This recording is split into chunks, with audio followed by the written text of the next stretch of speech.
3D platforming is a very competitive genre, and when I said 3D platforming, there were probably a lot of different games that come to mind, like Mario, Sonic, or even Rayman, if anyone remembers him. But there were so many 3D platformers that dominate the genre, and there's a few that I really want to talk about that really expresses what it means to be a 3D platformer. And to find out what it means to be a 3D platformer, we find ourselves in a desert.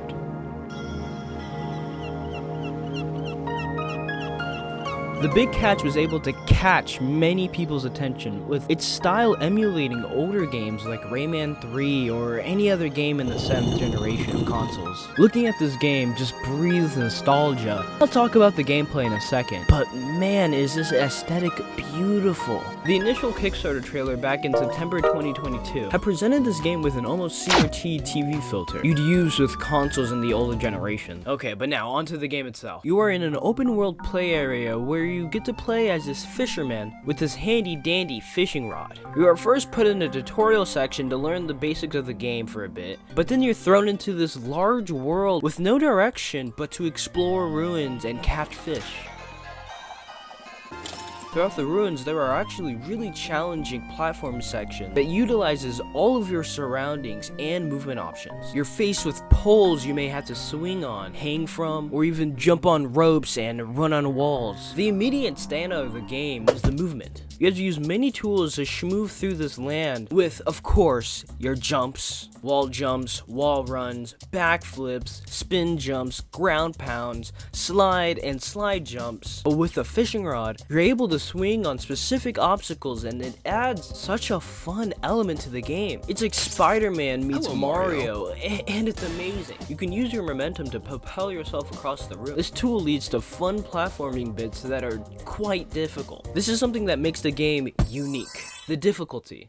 Now let me explain. There are rooms that you can run through that challenges your ability to do parkour. The movement is so smooth, with each area built to use all of your techniques to your advantage. It feels really good to go back and blaze through a section you were previously struggling with, and you will be struggling. This game is difficult, with an unforgiving level design that consists of challenging platforming segments that punish you heavily when you fail. The level design is structured with each time you fail, you fall. This forces you to replace sections of the game over and over again. It's really punishing for how difficult this game is. Either that, or I'm just bad at platformers. But my point is that this game will have you try and try again, and yet the gameplay can still be enjoyable, with a lot of freedom for how you move. Like there's this one section with climbable vines, and you jump and swing from poles. It's the longer way. But if you think outside the box, tackle box that is, you can find a much quicker way like this. See, this game's so cool. However, this game is still in development, with this experience only being a standalone prologue chapter to a much bigger game that FINITO Group has in store. And I'm genuinely excited for the full release of this game, so I'll be following close on their Twitter. But did I also mention you can call upon these little guys and ride them across the desert lands?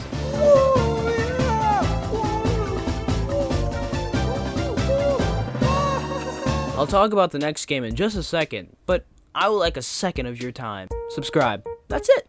That's all I need. It helps me a lot, and it costs you just 1 second. Okay, now on to the next game. Listen, I know we just talked about a medium poly platformer with parkour physics, but there is none of that. I'm gonna throw out some keywords for you. Metrovania, 3D platformer, retro, furry. Pseudoregalia follows this insanely caked up furry named Cybele, but this glaring character design actually follows with her getting pants in the option menu. But who would want to do that, right? Hey, actually, the pants actually look really good. This game strives to give you basic movement options and for you to get abilities over time. At the start, all you can do is jump, but then you get this really cool weapon called Dream Breaker. There's combat in this game, but the game really doesn't focus on that, and it's just really simple, just slashes. But the main attraction is the movement. And this new weapon opens a gate for you to collect a lot of different abilities, like sliding, jumping while sliding, plunge attack, air kicks. I really like how they made the air kicks in this game, so I'll come back to this in a second. It challenges you with unique level design that tests you on how you can solve each platforming section. This game does a funny thing called not telling you where to go. It's all context clue, like you enter a room, you see the door on the other side of the room. room. Now, you know, you have to get to that door, but it's how you get to the door that makes this game interesting. There is no correct way to do anything. It's all creativity.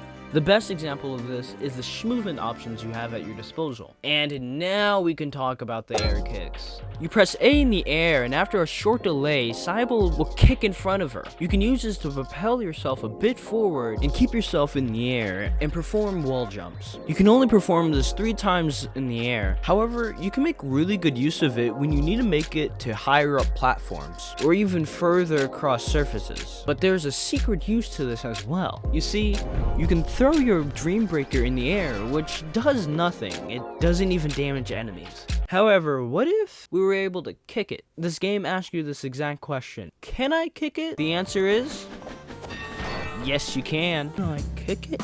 Yes, you can. Can I kick it? Yes, you can. Another fun ability is the plunge attack. It doubles both as an attack and a higher jump. Can't quite make it to a ledge? You can plunge and jump when you touch the ground for a boost in the sky. You'll always find new ways to traverse this game because of the way Metrovanias work, which refers to a game that has a large interconnected map, usually with different sections or rooms. So the way you handle sections in the early game will be different when you come back to it later with different abilities. Before I move on to the next game, I would love to talk about the soundtrack. This game really nails the atmosphere and it's due to the OST. You start the game off in the room full of cages, and is that atmospheric music?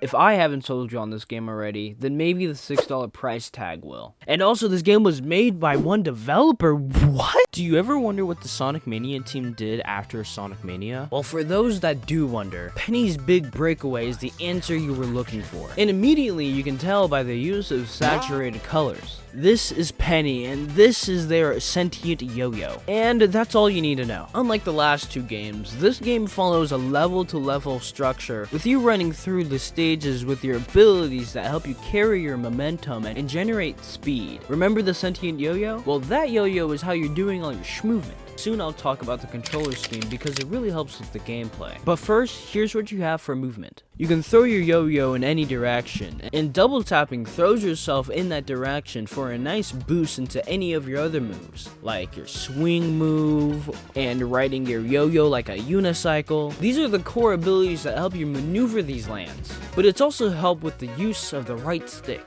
You see, when you tap the right stick, you send the yo-yo in that direction. It helps with making the movement flow easily into each other by prioritizing comfort for gameplay. You notice on the right, the combo counter. The combo counter goes up when you're able to chain your abilities one after the other. It stops when you touch the ground. You can prevent the timer from stopping while touching the ground by rolling on your yo-yo or spinning around while hitting these penguins. Right, I forgot to talk about the penguins. The penguins are around to ruin your speed. They travel in herds and jump on you when they get near you, which slows you down the more they attach onto you. But they're easy to get off of you. The emphasis of the game is flow. You're maneuvering around the level that is built around what you have while trying to keep up your combo counter. So knowing the level layout really helps with replays for an even better experience. The gameplay is an overall joy to play, so if you're looking for a game that will get you into a flow state, this is the game that you're looking for. Now with this last game, I'd like to ask you a question. Does this look cool to you?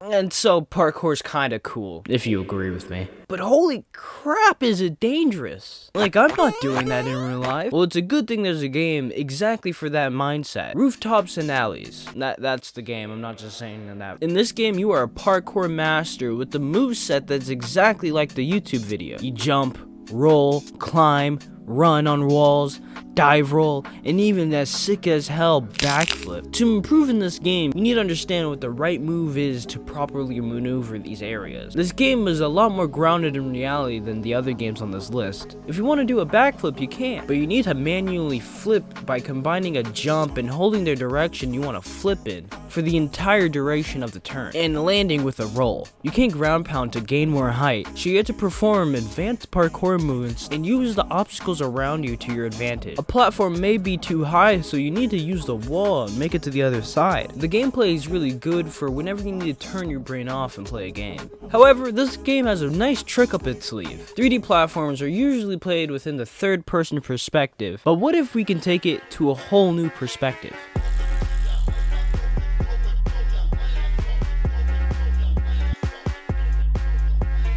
Yeah, it makes sense why these are in third person and not first person. At the beginning of the video, I wondered what it meant to be a 3D platformer. And I think these 4 examples are really good showcases of what it means to be a 3D platformer. And what it means is to have freedom. All of these games are able to give you fun movement options that keeps the game interesting because you're able to freely express how you want to platform. You never have to play these games one way. It never gives you really a handbook of how to play. You just get these tools and you're able to play how you want to. You can deal with these different platforming challenges in the way you actually want to. But hey, if you plan on playing any of these games, just let me know how you think. And if there's any games you would recommend, also let me know. This video is technically a part 2 to this video, so I recommend you go watch that. But until next time, go play the Big Catch on Steam. You won't regret it.